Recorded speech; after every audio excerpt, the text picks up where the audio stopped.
ఎవరో రాములు ఏటో పోతురు ఇక ఉండరా మీరు ఊళ్ళా ఎప్పుడు ముఠముల చదువుకొనే పోతుంటారు. ఏం చేయమయ్యా, మా బతుకులే గిట్ల తెల్లారిపాయ.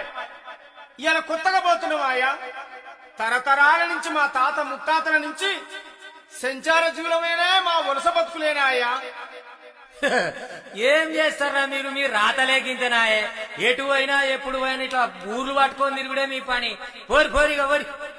చూసినావయ్యా, ఆడు మనల్ని ఎక్కిరిస్తున్నాడో పొగుడుతున్నాడో జాలి పడుతున్నాడో అర్థం కాకపాయే.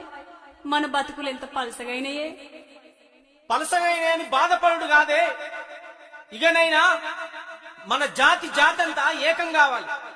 మనకున్న హక్కులేందో తెలుసుకోవాలి. ఊరు వాడన ఒడ్డెర సంఘాలు పుట్టాలి.